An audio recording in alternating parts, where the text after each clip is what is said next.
Тэгэхээр дараагийн панелистийг та бүхэн танилцуулъя.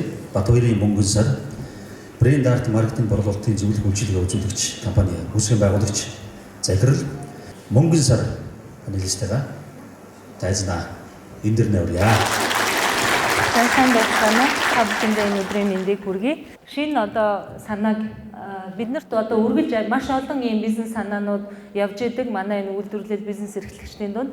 Тэгэхээр энэ одоо өөрийнхөө одоо мэдлэг гэдэг юм уу мэдээллээс та бүхэнтэйгээ хуваалцах гэж байгаадаа баяртай байна. Тэгэхээр бид нар яг ажлаа юунаас эхлэх ёстой юм бэ? Яаж одоо хаанаас нь эхэлж бодох вэ гэдэг ийм асуулт гарч ирдэг. За үйлдвэр үү те? Ямар үйлдвэр барих вэ? Яаж барих вэ? Тоног төхөөрөмж ямар тоног төхөөрөмж ашиглах уу? За тэгээд хэнийг ажилуулах уу? Ямар түүхийд материал ашиглах уу? За машин тоног төхөөрөмж нь ямар байх юм? Санхүүжилтээ яаж босгох вэ? Ямар бүтээгдэхүүн гаргах вэ гэх. Та нар хамгийн их одоо цагаа зарж боддог зүйл чинь юу вэ? Эднэрийн хувьд санхүүжилт тийм. За тэгвэл хэдүүлээ дараагийнх нь за санхүүжилт мэдээд чухал. Гэхдээ бид нар санхүүжилтээс өмнө юу хамгийн түрүүнд бодох ёстой вэ гэхээр яг ямар бүтээгдэхүүн гаргах вэ гэдгээл хамгийн түрүүнд бодох ёстой. Үйлдвэр биш, мөнгө биш, тэ хэнийг ажилуулах вэ биш. За яагаад гэвэл дангуугаар дүүрэн хэдэн мянган ижлэхэн бүтээгдэхүүнүүд байж идэг. Гадаад дотоодын. Тэгэхээр яагаад бүтээгдэхүүн эхлээд бод гэдэг байгаа вэ гэхээр энэ бүтээгдэхүүнүүдтэй таны үйлдвэрлэх гэж байгаа бүтээгдэхүүн өрсөлдөх чадвартай юу үгүй юу гэдгийг л бид нар хамгийн түрүүнд бодох ёстой. Тэгэхээр та өөрөөсөө үйлдвэрлэл одоо тэр санхүүжилт олохоос өмнө тий үйлдвэрээ барихаас өмнө юу бодох ёстой вэ гэхээр өөрөөсөө энэ асуултыг асуугаарай. Миний гаргах гэж байгаа шинэ бүтээгдэхүүний бусдаас ялгарах онцлог давуу тал нь юу вэ? Зах зээл дээр гараад энэ бүтээгдэхүүн маань борлогдох боломжтой юу үгүй юу? Энэ бүтээгдэхүүний маань хэрэглэгч миний гаргасан үйлдвэрсэн бүтээгдэхүүнийг хэрэглэгч яагаад худалдан авах ёстой вэ? Тэднэрт ямар нэгэн үн цэнийг өгч чадах уугүй юу? Ганцхан таны бүтээгдэхүүн зах зээл дээр гарах гэж байгаа биш. Хүмүүст хэдэн сая сонголт байгаа. Тэрийг юусоо мартаж болохгүй. Жирийн нэг бид нар ийм утас хийх үү? Эсвэл одоо хүн болгоны хүсэмжит бүтээгдэхүүн те iPhone-ы хүн болгон авъя гэж хүсдэг. Хэрвээ бид нар зүгээр нэг жирийн нэг утас гэдэг юм уу, жирийн нэг бүтээгдэхүүн хийх юм бол магадгүй цөөхөн тоо хэмжээгээр бол зарагдана. Гэхдээ хизээч бидний одоо хүсэж байгаа тэр их баялагийг бүтээх, ашгийг авчирхаар хэмжээтэй бол борлогдох чадахгүй. За энэ бол саяны iPhone-ы 2015 оны нэг улирлын борлуулалт. Нэг улиралд энэ бүтээгдэхүүн 58 тэрбум долларын борлуулалт хийдэг.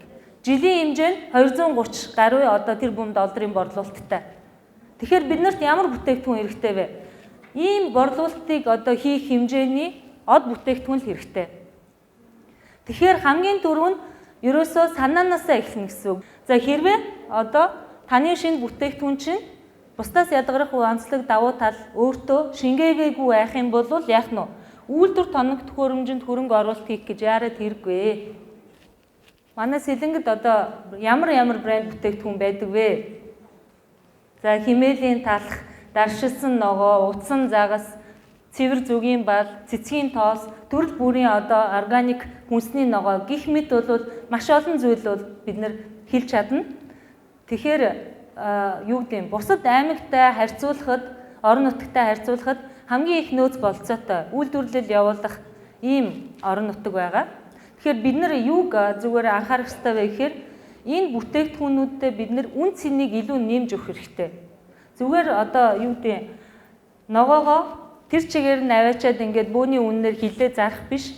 Яавал хамгийн эцсийн бүтээгдэхүүн хийж нэмэн үртэг шингэж өөрийнх нь тэр нөгөө ялгарх онцлогуудыг бусдад харуулж үн цэнийг нэмэх вэ гэдэг дээр бид нар ажиллах ёстой. За тэгэхээр саяны дөрөв ярьсан брэнд бүтээгдэхүүнийг яаж бий болгох юм бэ? Гэхээр хамгийн түрүүнд бид нар судалгаа гэдэг зүйлийг хийх хэрэгтэй.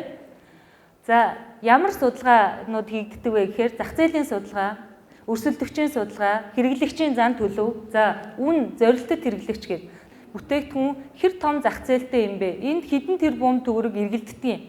Өөрөөр хэлбэл за талах зүгийн бал гэлээ. Монголын нийт зүгийн балны хэрэглээ жилийн хэрэглээ хэдэн сая төгрөг байдгийг. Ямар брэндүүд нь хэдэн хувийг зах зээл дээр эзэлдэг юм. За би бүтээгдэхүүн үйлдвэрлээд гаргуул энэ зах зээл дээр хэдэн хувийн эзлээд хэдэн төгрөгийн борлуулалт хийх боломжтой юм.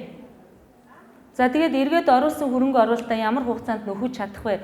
Борлуулалтын төлөвлөгөө хийхэд энэ болгоныг одоо юу гэдэг энэ судалгаануудаас гарч мэддэг.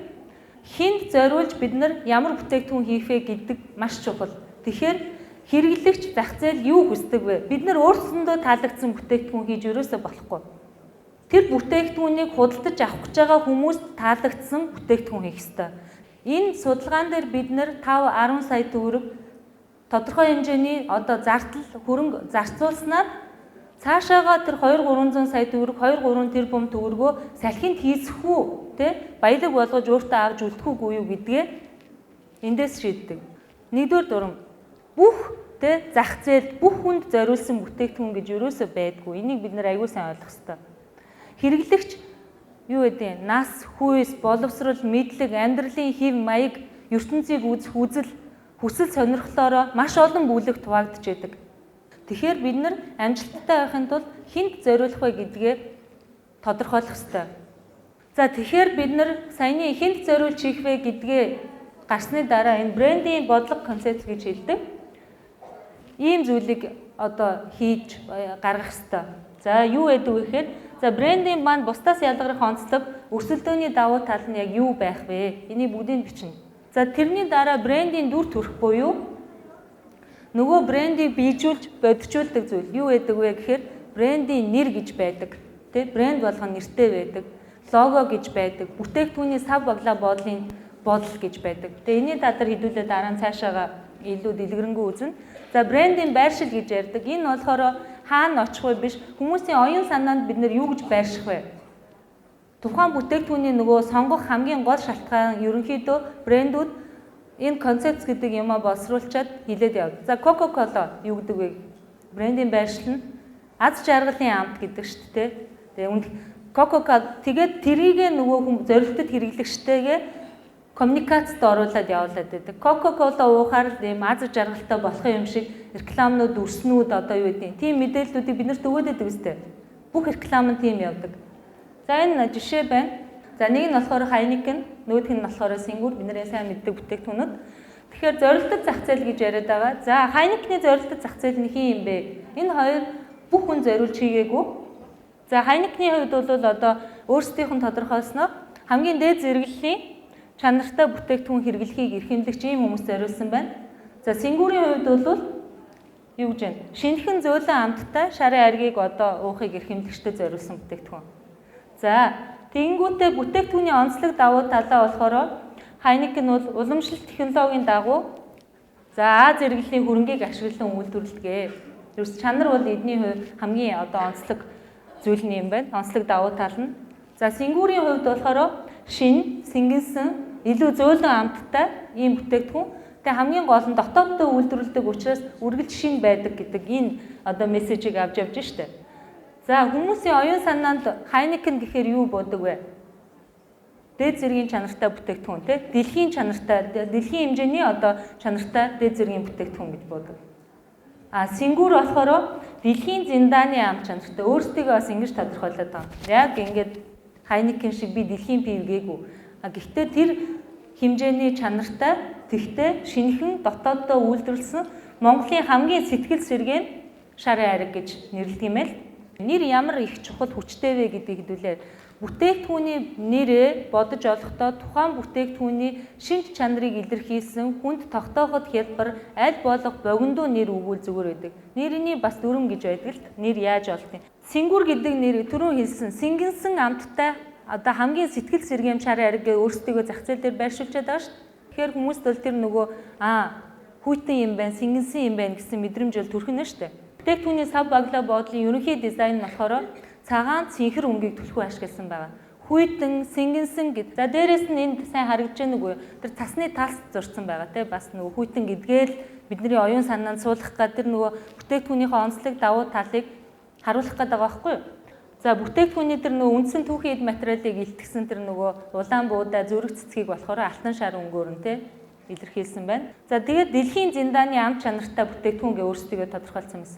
тэр чанартай шүү гэдгийг харуулахын тулд бас энэ нөгөө авсан гавьяа шагнал олон улсын үзэсгэлэнгээс авсан тэр медалуудынхаа бас зургийг оруулж өгсөн байна. Сав баглаа бодол нь ерөөсөө нөгөө импортын бүтээгдэхүүнүүдтэй харьцуулахад жоохон сул байгаад идэг. Сав баглаа бодлын дизайн яагаад чухал юм бэ гэхээр тухайн бүтээгдэхүүний саяны хэлсэн онцлог шинж чанар давуу талыг ерөөсөө хэдхэн секундын дотор нөгөө худалдан авагчдад илэрхийлж өгч байдаг. Нийт худалдан авагчийн одоо 60% нь бол шийдвэрээ гаргаагүй явж идэг. Дэлгүүрт ирэхдээ яг энэ бүтээгдэхүүнийг авна гэсэн шийдвэрээ бол гаргаагүй явж идэг. Тэгэхээр лангуун дээр байгаа бүтээгдэхүүний сав баглаа бодол бүтээгдэхүүн маань өөрөө хэрэглэгчийн анхаарлыг татаж чадах юм бол борлогдох магадлал нь улам өснө гэсэн үг тийм. Сав зөвгийн балныхаа сав баглаа бодлыг бид нар яаж сайжруулж болох вэ гэдэг зүгээр та хэдэд ийм санаанууд харуулах гэсэн юм. За ийм гадуураа гоё хайрцагтай байж болох нь. За энэ болохоор маш өрмөц дизайнтай шилтэй. За сэлэн гэхээр уул ус хосолсон одоо маш гоё үзэсгэлэнтэй байгальтай газар байх нэ. За ан амьтан жигүүртэн шууд ихтэй. За загас жарахаа цэвэр агаар. За самар жимс жимсэг нь маш илбэгтэй. За сайхны хөтөл, орхон сэлэнгийн бэлчээр, тужийн нарс, ээж мод, за гүннүр, 2С, за хувьсгалын үлгийн нутаг, хилийн бонд. За нөгөө талдаа яах нь үржил шинтэй газрын хөрс, газар тариалан, амуу тариа, за химээлийн талх те органик бүтээгдэхүүн, эрүүл хүнсний ногоо, даршилсан ногоо, зүгийн бал, за модны үйлдвэр одоо зүгээр байхгүй байгаа бах жижиг үйлдвэрүүд байна. Тэгэхээр энэ болгон маань юу хэлээд байна гэхээр бид нар нөгөө түрүүний од бүтээгдэхүүн бий болгох нөөц бололцоо дээр ялгарх давуу тал онцлогуд нь бол Сэлэнг аймагт маань байна гэдгийг хэлээд байгаа. За энэ түрүүний органик бүтээгдэхүүн гэдэг дээр энэ бол органик бүтээгдэхүүн гэсэн юм тэмдэглэгээ бусдаас ялгаруулах юм байж байгаа. Тэгэхээр бид нар Сэлэнгэд ийм органик одоо хүнсний бүтээгдэхүүний үйлдвэрлэл явуулж байгаа хүнсч байна уу юу ч байна уу? Бүх үйлдвэрлэгч нар өөрсдийн гэсэн одоо юу гэдэг Улаанбаатар хот руу бусад орон нутгийн зах зээл рүү гарахад өөрсдийнхөө бүтээгдэхүүн дээр ялгсан ийм тэмдэгтэй байж болно. Энэ бол нөгөө брэнд бүтээх зарчмын маань нэг яваад байгаа. Энэ тэмдгийг харахаараа энэ бол шууд нөгөө найдвартай гэсэн сэтгэлгээ 100% органик гэдэг одоо мэдээлэл хүмүүсийн оюун санаанд төрж идэг. За тэгвэл одоо дараагийн асуулт болохоор бид нар хэрхэн яаж борлуулах вэ гэдэг. Нэгдүгürt нь болохоор бүтээгдэхүүнээ үйлдвэрлэхдээ бид нар зөвхөн Сэлэнгэд биш дэлхийн зах зээлд гарах бүтээгдэхүүн тийшээ өрсөлдөнө гэж бодож хийгээрэй. За хоёрт нь аль болох олон сувгаар борлуулахыг хичээх хэрэгтэй.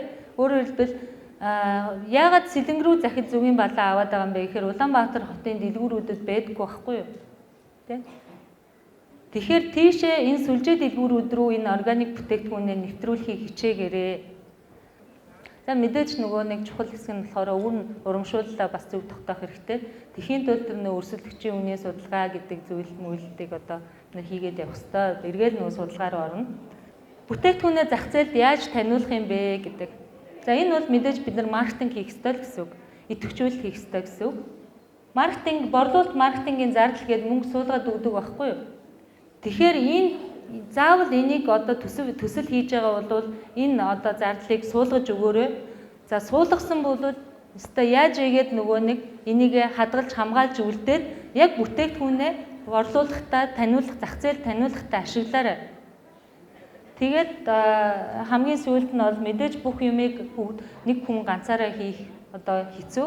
Тэгэхээр мэрэгжлийн байгууллагуудтай, мэрэгжлийн хүмүүстэй хамтарч ажиллаарай гэж одоо та бүхнээс хүсмээр байна. За тэгээд бизнест нь өндрөөс өндөр амжилт хүсье.